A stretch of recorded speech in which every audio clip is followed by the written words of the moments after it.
Olá, tudo bem? É, Meu nome é Matheus Henrique, do canal Autocrítica da Direita, e hoje eu vou falar um pouco sobre minha concepção de democracia, porque que eu acho que as concepções de democracia hoje são erradas. Primeira coisa que eu gostaria de recomendar que você colocasse, se o vídeo por acaso ficar muito longo, você colocasse a velocidade como 1.5 ou 1.75, porque fica melhor. E para você fazer isso nos outros vídeos do canal também, que ficaram mais longos, e isso vai facilitar bastante. Primeira coisa que eu recebi nos comentários é uma observação de um cara que parece que é aluno do Olavo de Carvalho, que falou que, né, eu não falei sobre a ontologia, sobre coisa, parte mais abstrata e a interpretação pitagórica do Mário, professor da filosofia política. Eu falei sim, porque o objetivo desse canal é exatamente, principalmente, a discussão sobre política, e quando eu entro em alguma especulação filosófica, é só para esclarecer algo que eu vejo como um problema nas discussões sobre política.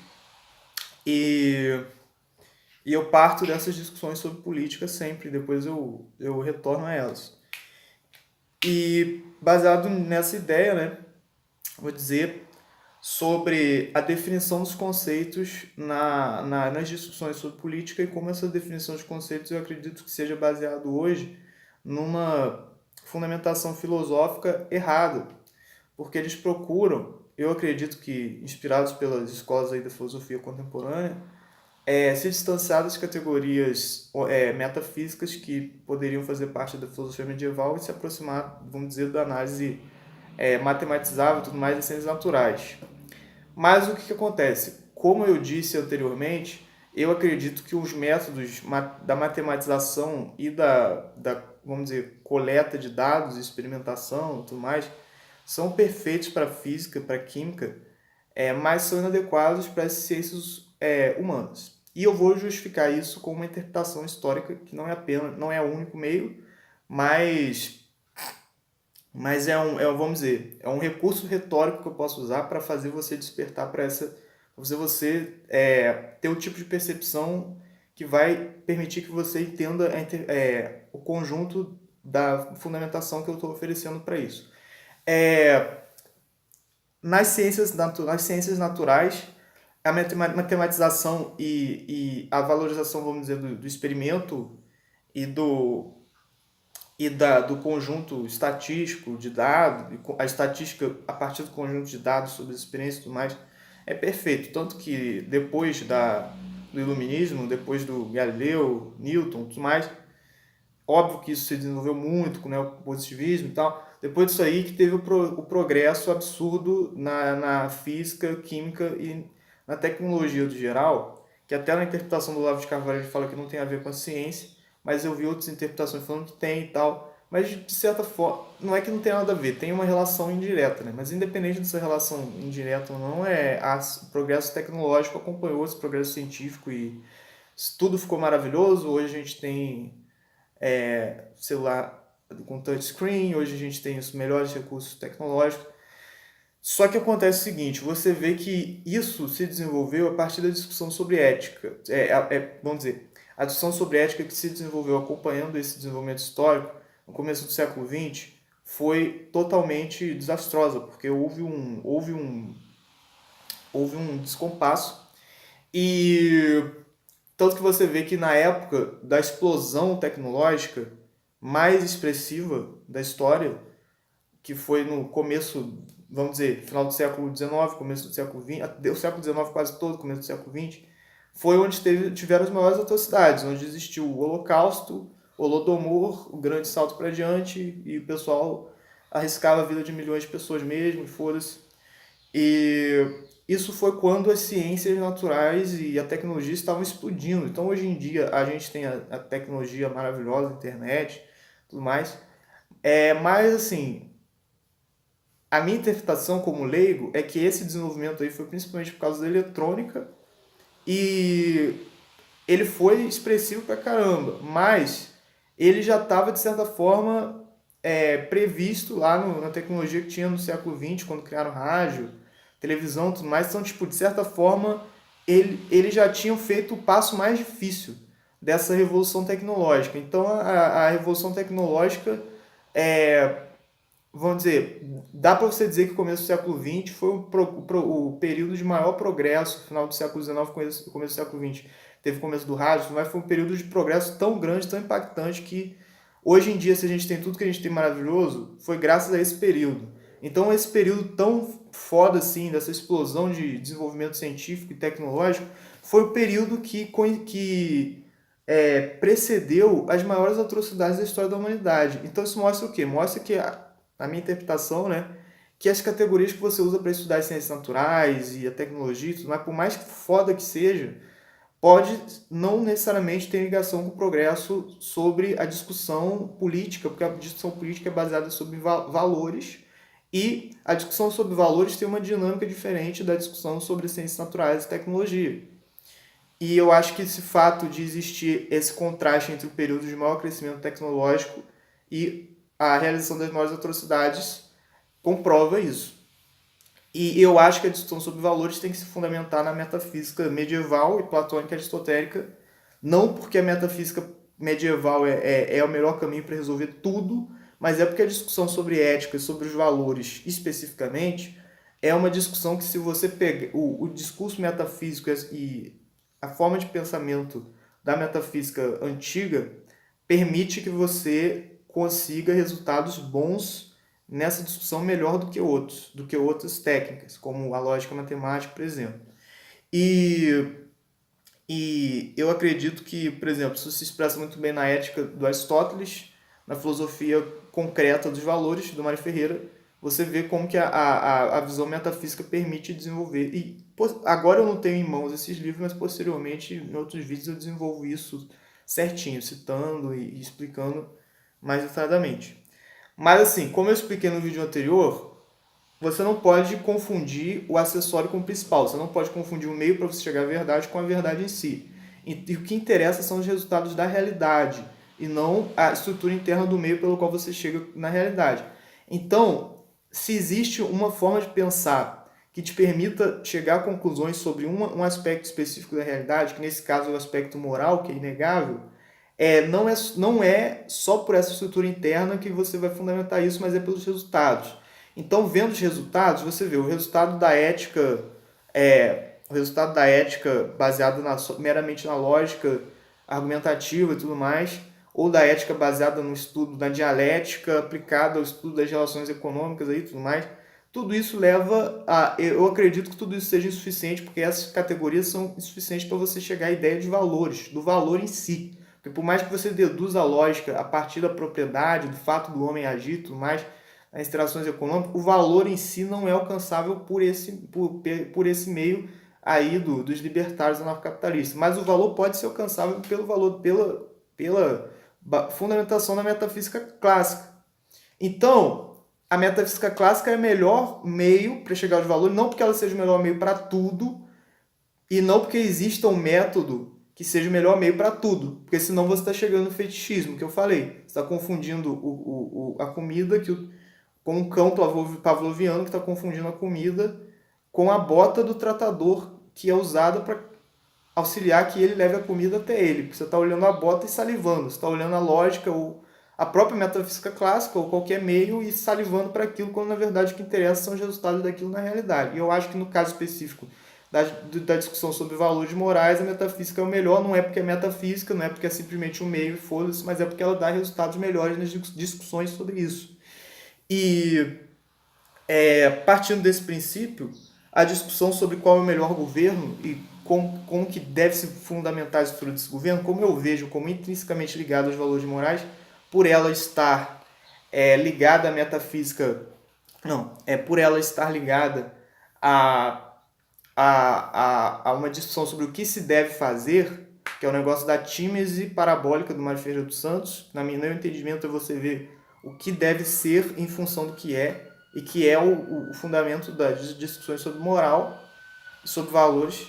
Então, o que permite você dar uma melhor abordagem sobre isso é a metafísica clássica. Então, eu acho que para você dizer sobre a estrutura dos regimes políticos, na medida que eles se relacionam com valores, você tem que se basear na metafísica clássica. E a partir daí você vê as falhas das definições da filosofia moderna e contemporânea de democracia. Esse vídeo eu vou me ater ao conceito de democracia, como eu acho que, a partir da metafísica clássica, você pode descrever a estrutura do regime democrático, tal como ele funcionou historicamente, e como as defesas da ideia de democracia hoje são contra essa ideia, que eu acho que está certa. Mas antes disso, tem outra observação aí histórica que eu tenho que fazer, que é sobre o fato de alguma pessoa poder me falar: olha, Matheus, você está dizendo que eu tenho que usar a metafísica medieval para definir sobre valores porque é melhor politicamente, só que e você falou que os meios da filosofia contemporânea não são adequados porque ocorreu o Holocausto, ocorreram atrocidades quando foram usados e tudo mais. E eu digo que. E na filosofia. Então, se for ver por aí, a filosofia medieval também não deve ser usada. Porque na filosofia, na Idade Média, eles praticavam torturas inomináveis, absurdas e tudo mais. Então, eu teria que dizer que, assim, nem sempre uma coisa que é naquele governo específico, naquele momento histórico específico, se deve à filosofia que se desenvolveu ali. E que, assim, os caras que desenvolviam a escolástica estavam lá nas escolas, né, nas universidades medievais e tudo mais, e às vezes os reis, os políticos, não é políticos, né, os caras que, vamos dizer, realizavam lá as condenações e tudo mais, não tinha a menor ideia do que os escolásticos estavam falando, provavelmente. Prova disso é a Espanha, que os escolásticos ibéricos desenvolveram ideias sobre livre mercado, sobre direito natural, sobre direito natural no geral e direito natural e liberdade. E o Império Espanhol fez o que com isso aí? Não fez nada. O Império Inglês desenvolveu mais as ideias de livre mercado, que não diretamente sob influência dos escolásticos espanhóis, mas por outros meios. Mas o Império Espanhol não estava nem aí para a ideia do Francisco de Vitória e dos outros lá, escolásticos da Escola de Salamanca. E então, a partir daí, o que eu quero dizer? Eu quero dizer que, mas você usou o argumento do Holocausto, coisa, para dizer que a filosofia contemporânea não é adequada para argumentar sobre moral. Então, as torturas, as mestres que aconteceram na Idade Média também têm que ser usadas para dizer que a filosofia medieval não é adequada para argumentar sobre moral. Eu digo não, porque eu não falei que o Holocausto e o Holodomor, o Grande Salto Adiante, são usados unicamente para deslegitimar a filosofia contemporânea. Primeiro, que eu já fundamentei por que eu acho, independente dos fatores históricos, por que eu acho a metafísica medieval mais adequada. Então não é só por causa dos fatores históricos. E essa argumentação que eu usei foi para quebrar, não foi para defender que por causa da relação com os fatores históricos, esses valores aí da filosofia contemporânea estão errados. Eu usei para dizer que o argumento que normalmente é usado para criticar a metafísica medieval e para defender a filosofia contemporânea para todos os campos, inclusive para a ética, é o argumento que eu vejo por aí desse desenvolvimento industrial e tecnológico. E aí eu digo que não tem relação com a ética. Porque, tudo bem, a filosofia medieval teve atrocidades quando ela estava sendo cometida, só que a filosofia contemporânea teve atrocidades piores ainda. Então, se você rejeita a filosofia contemporânea, rejeita a filosofia medieval que foi cometida atrocidade, também deveria rejeitar a filosofia contemporânea. Se você diz que não, mas mesmo assim tem outros motivos para eu considerar a filosofia contemporânea melhor. E beleza, então você esqueceu o argumento histórico. Eu concordo, a gente pode desenvolver a discussão além dessa questão histórica e, além dessa questão histórica, eu digo que o mais adequado é a filosofia medieval, simplesmente porque, por exemplo, o próprio conceito de tímese parabólica pressupõe que analisar o que em função do que analisar o que deve ser em função do que pressupõe a noção de ato e potência, que pressupõe a noção de desenvolvimento a partir da estrutura interna de algo que está embutida no potencial daquilo, na essência daquilo. E esse tipo de abordagem só é possível com Aristóteles, Platão e escolásticos. E a moral é isso, é esse tipo de abordagem. Então, ainda que então eu acho que, como eu falei, o discurso que você usa para falar sobre algo tem que se adaptar, tem que se moldar ao objeto. E a resposta, se aquilo está certo ou não, não vai ser dado no próprio discurso, vai ser dado no objeto. Então, o próprio objeto da moral vamos dizer, do campo específico dos valores, se você usa essa abordagem medieval e platônica e aristotélica, dá resultados melhores. Então, a própria realidade mostra que isso é uma melhor fundamentação. O entendimento, eu falando assim, pode parecer uma coisa sem base, mas eu pretendo nos próximos vídeos, quando eu conseguir imprimir meus livros, meus arquivos aí do PDF, citar textualmente, explicar melhor. Aí tá, né? Eu até esqueci o ponto que eu ia chegar, que é o ponto do conceito de democracia. Eu percebo que a partir daí, dessa admissão admissão da importância da metafísica medieval e platônica aristotélica para ser usada como parâmetro para definir o que é democracia, eu vejo que isso se contrasta com a definição progressista, que eu considero esquerdista, que eu acho que está, às vezes, não explícita, mas está presente na argumentação do social-democrata, socialista, comunista, por aí vai, e a viés libertário, que até eu tenho até que consultar os livros e pesquisar mais, mas pelo que eu vi assim, eles parece que eles abertamente são contra a democracia, e isso é consistente. Mas tem muitas áreas do espectro liberal que parece que são influenciados por essa concepção libertária anarcocapitalista antidemocrática de direito à propriedade. E eu vou falar disso. Primeiro, a questão da esquerda, o que me leva a analisar isso é a ideia de nenhum direito a menos. E a problemática disso. Todo mundo de esquerda, se você perguntar, pelo menos as pessoas que eu conheço, provavelmente, se perguntar, olha, nenhum direito a menos, essa frase está certa? Eu falo, não, tá ótimo. Só que qual é o problema disso? Nenhum direito a menos pressupõe que você sabe para onde que a história está indo e você tem um conjunto de valores que são indiscutíveis e que são verdade absoluta. E eles não admitem isso, mas é. Porque, por exemplo, vamos dizer, hoje em dia a gente legalizou a cocaína. Então, é uma liberdade a mais que você... É um exemplo, é óbvio, né? É uma liberdade a mais que você alcança para atingir prazer e tudo mais. Então, esse direito à cocaína, a partir dali, ele é fixo e ele não pode voltar nunca. Ele nunca pode ser revogado.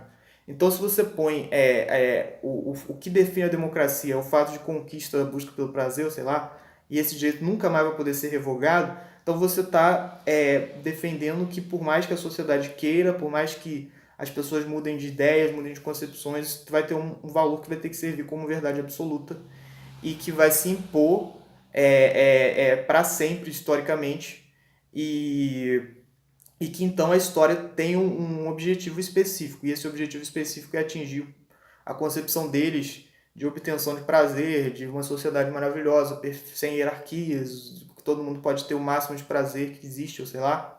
Então, quando você fala em nenhum direito a menos, você já está colocando essa concepção desse objetivo final do desenvolvimento histórico dessa sociedade aí, cor-de-rosa, como uma verdade absoluta, contra a qual você não pode deliberar e você não pode se manifestar. Então, se você põe essa ideia de verdade absoluta aí, que não está passível de discussões no ambiente onde vários setores sejam representados, mas ela nunca vai poder ser revogada, você está sendo antidemocrático.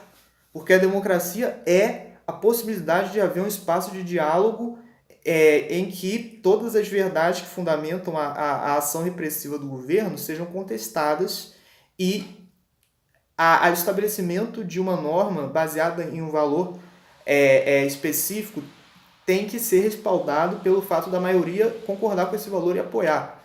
Então, se essa questão de desenvolvimento histórico inevitável, vai chegar na sociedade cor-de-rosa, isso é uma verdade absoluta e não pode existir nenhum retrocesso nesse caminho. Isso é antidemocrático. A concepção libertária aí, que eu até não li sobre a história lá da ética argumentativa do Hans Hermann Hoppe, né? Eu acho que é isso. Eu não li, mas eu li sobre o direito da propriedade, fundamentação do direito natural da propriedade como uma verdade absoluta, um valor absoluto do Rothbard. E pelo que eu li dos autores libertários, eu acredito que eles, mesmo que não... se isso arrisca, eles são influenciados pela concepção do Rothbard de direito absoluto da propriedade. Então é nisso que eu vou me basear. Então a noção de direito absoluto à propriedade é um negócio do princípio de não agressão e tal. E eles criticam a democracia baseado nisso. E eu acho que tem muitos grupos liberais que, na medida que eles falam que o Estado é um demônio que tem que ser combatido e não sei mais o que, eles mesmo que implicitamente, eles aceitam essa questão aí dos libertários, do anarcapitalismo, do direito absoluto à propriedade. Porra, se você diz que imposto é roubo, se você diz que o Estado é uma gangue, que é impossível a pessoa pedir dinheiro das pessoas para redistribuir, pedir não, nem pô, vamos dizer, sobre qualquer aspecto, então você é anarcocapitalista. Se você diz que imposto é roubo, você é anarcocapitalista. A conclusão lógica que eu digo é isso. O pessoal, não, mas eu sou gradualista, eu acho que o Estado é um demônio, mas ainda tem que existir Estado, isso aqui. Não, se você. Tudo bem, você pode defender a longo prazo, sei lá, mas se você acha que imposto é roubo, você é anarcocapitalista. Então, por isso que como eu percebo esse teor que inconscientemente tende ao anarcocapitalismo, eu vou basear minha leitura aí sobre concepções libertárias e tal no anarcocapitalismo. Então, a primeira coisa é que quando o Rothbard define que o homem age, quando ele age a propriedade está intrínseca, então a partir daí você pode deduzir que a propriedade é um valor absoluto que está sempre presente, então o direito tem que ser baseado nesse valor. Isso aí você poderia destacar metafisicamente, você vê, o Rothbard tentou basear a análise dele no método econômico, lógico, dedução lógica a partir dos fenômenos econômicos, tudo mais ou menos em praxeologia, né, eu acredito. Mas se você for ver pela metafísica clássica, que é o estudo da possibilidade universal, você sempre procura, não, você está falando que é assim, mas tem possibilidade de ser de outra forma, porque se você aí você faz um processo dialético para ver quais seriam as outras formas possíveis, e a partir daí dá para você ver que essa análise do Rothbard é uma bobeira, porque da mesma forma que ele destaca o fato do homem ter propriedade do próprio corpo, ele poderia destacar é, o fato do homem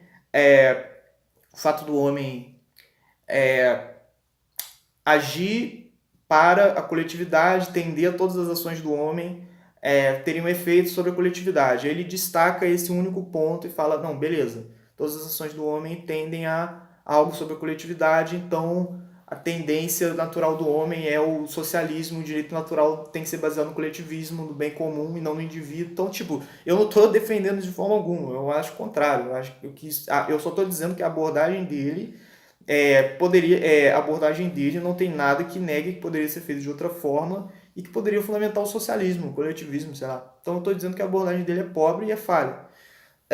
E além disso, ela leva a contradição nos casos de, por exemplo, liberdade religiosa. Eu acho que se você for anarcocapitalista, você é contra a liberdade religiosa. Por isso que a maioria deles são ateus, tudo mais. E mesmo o pessoal que é católico aí, eu acho que eles estão sendo feitos de trouxa, porque eu acho que o anarcocapitalismo é uma coisa que essencialmente é baseada no ateísmo e no agnosticismo, de certa forma, uma atitude não religiosa e implicitamente antirreligiosa, pelo seguinte, porque se for uma situação em que a sociedade seja baseada no princípio de não agressão, vamos dizer que tem um muçulmano, pode ser que, eu estou dando uma interpretação superficial do Islã, o que seja, mas supondo que fosse assim mesmo, só numa hipótese abstrata. Supondo que o muçulmano pegasse e ele acha que se o cara roubou um pão, você tem que cortar a mão dele. Só que pelo princípio de não agressão, você tem que aceitar que existe uma proporcionalidade entre a agressão que o cara cometeu e a pena. Então, se o cara comprou o pão, mas roubou o pão, mas devolveu o pão ou deu o dinheiro depois, ele não precisa ser punido, está de boa e tudo mais.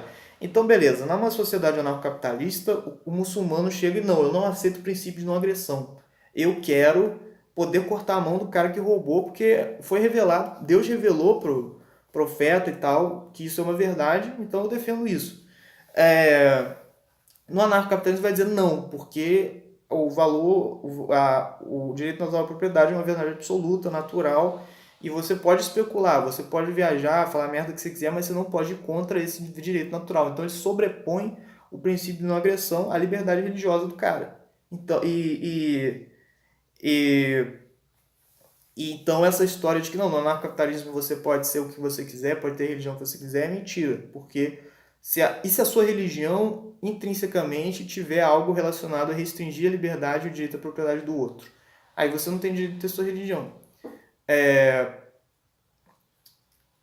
E por isso que eu acho que a democracia é o mais adequado, porque a democracia permite que os caras sigam a religião desde que aquela religião seja majoritária. Aí, mas é a maioria? Sim, mas eu digo que a maioria poderia impor uma atrocidade, poderia impor, sei lá, degradação, tortura e tudo mais, mas como eu falei no vídeo anterior, isso é uma confiança do bom senso, da capacidade intelectual do ser humano, sem uma imposição arbitrária e unilateral, como é o princípio de uma agressão, só ele tem que ser seguido e foda-se. Isso permite pelo menos um diálogo democrático. E eu acho que a estrutura da democracia tem que permitir que várias concepções diferentes de verdade sejam colocadas. Não quer dizer que a democracia vai negar a verdade, mas ela vai afirmar uma verdade a partir da possibilidade dela ser contestada num ambiente de diálogo democrático em que as pessoas de várias opiniões diferentes vão se manifestar e chegar num acordo.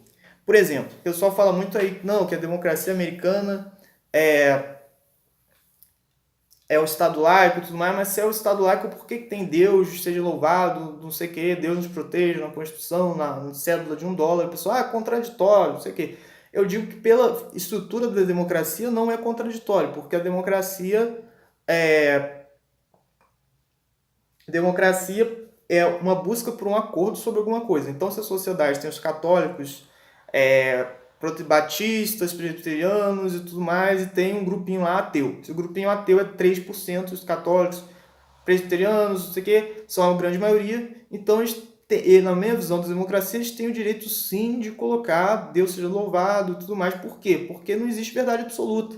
Pela estrutura, aliás, até existe, mas pela estrutura do governo democrático, ele não se propõe a chegar nessa verdade logo de cara. Ele se propõe a um diálogo em que as pessoas vão demonstrar, a partir de como essa verdade vai ser alcançável para a razão humana, a validade de um valor que vai fundamentar as leis, e as outras pessoas devem concordar simplesmente pelo fato de que, permitindo que a maioria imponha uma verdade, isso é menos nocivo historicamente. Então, o grupinho de ateus lá, que discorde eventualmente disso, o que a democracia pode garantir para eles? Pode garantir que, eventualmente, se eles conseguirem, se a verdade do ateísmo for tão forte, tão bem fundamentada, que eles consigam convencer a maioria da sociedade de que o ateísmo está certo, aí eles vão poder criar uma lei baseada no ateísmo e impor lemas ateus, mas aí os cristãos viram minoria, aí, aí os cristãos vão ficar fodidos e tal. Não, a democracia vai dar para eles pelo menos a garantia de que eles, se conseguirem fazer a sua verdade se tornar evidente, no futuro, para a maioria das pessoas, no futuro eles podem voltar a fazer uma lei baseada no cristianismo. Então eu acho que a definição da democracia é um regime em que as verdades que são impostas pela lei, sim, porque sempre vai ter uma verdade imposta, mesmo para quem não aceite em qualquer sociedade, qualquer modelo, mas na democracia essas verdades, pelo fato de elas serem submetidas ao crivo da opinião da maioria, ela deixa uma possibilidade, da forma como ela é estabelecida, ser elaborada dialeticamente com um diálogo de vários pontos diferentes, que é inclusive uma própria reprodução, acredito, em escala maior, da própria inteligência humana e da liberdade humana. Que pelo fato do homem poder especular sobre várias coisas e assim ele chegar na verdade, também na democracia, a estrutura do governo permite a especulação e a discussão sobre vários assuntos e assim que são estabelecidas as normas. E aí, Matheus, mas isso pode gerar uma atrocidade ou uma injustiça, sei lá, mas o fato é que, historicamente, o bem, eu acho que sim, a justiça tá ligada à ideia do bem. Então, se historicamente a democracia se provou mais benéfica, ainda que ela cometa uma injustiça pontual, o fato dela ter sido benéfica torna essa injustiça pontual menos importante, porque em nome do bem comum é melhor uma pequena injustiça do que abrir margens para uma injustiça maior ainda, aceitando algo que não foi provado que vai fundamentar o bem comum. E aí que entra a história da cagação de regra, né? Cagação de regra, em outro vídeo, vou ter que deixar para outro vídeo para fundamentar isso melhor, mas cagação de regra é a imposição de uma norma não fundamentada logicamente. E aí que tá, eu acho que na democracia, para você aceitar a democracia, como você defende o arbítrio da maioria, e esse processo dialético pelo qual você chega à verdade, que pode ter vários meios diferentes, que não seja o mera análise formal da lógica, então pela democracia você tem que aceitar a cagação de regra. E então o pessoal fala, mas você quer legalizar cerveja, mas não quer legalizar a cocaína, ou ou crack, ou pó de macaco, sei lá, e isso aí é uma hipocrisia, porque isso é ilógico, porque o que é lógico é dizer que a pessoa tem que fazer o que ela quiser e tal, e beleza, só que essa discussão não é lógica, você não vai chegar à verdade sobre isso pela lógica, você vai chegar pela dialética, pela análise do hábito, do realismo, e às vezes até por recursos retóricos, mas não é a lógica. Quem falou que a lógica vai dar a resposta para isso? E se você dizer que sim, que a lógica necessariamente tem que dar a resposta para isso, você está cometendo fetichismo como o cão pavloviano salivando para a bota do tratador. Então eu não estou dizendo aqui que então não vai poder legalizar a cocaína, não vai poder legalizar o crack e tudo mais, não é exatamente isso que eu quero dizer. Eu quero dizer que poderia até legalizar, porém a fundamentação não pode ser o direito natural à propriedade ou nem a lógica, porque essas fundamentações são erradas para basear as discussões sobre valores e sobre democracia, sobre as instituições políticas. O que seria certo seria você admitir essa possibilidade da ponderação de valores e das discussões democráticas, num ambiente democrático sobre valores, e a partir dessas discussões você vai impor uma norma. Se essa norma for contraditória, pela uma análise estritamente lógica e tudo mais, vai ser uma cagação de regra, ok. Só que historicamente foi provado que as sociedades que aceitam a cagação de regra são mais saudáveis e deram mais certo. Então por que você quer tanto ir contra? Não, porque a sociedade tem que ser perfeita, não sei o quê. Isso aí eu acho uma irresponsabilidade, porque você rejeitando o mal que historicamente se provou muito, muito menos pior do que o mal das sociedades totalitárias e antidemocráticas, você está abrindo caminho para uma estrutura de sociedade que você não sabe ainda como vai ser. Não estou dizendo que vai ser a mesma coisa que a União Soviética, tal, não tô, nada disso, mas você não sabe como vai ser. Então é melhor você se basear naquilo que é provado historicamente, que é mesmo podendo ter injustiças pontuais e podendo não ter uma imposição de regra bem fundamentada, historicamente foi provado que é o que permite que a sociedade se desenvolva de forma mais saudável. Então é isso, muitos pontos nesse vídeo eu tentei sintetizar muito e não deve ter ficado muito claro, mas serve como pelo menos um registro e um conjunto de anotações para eu desenvolver nos vídeos posteriores. Muito obrigado.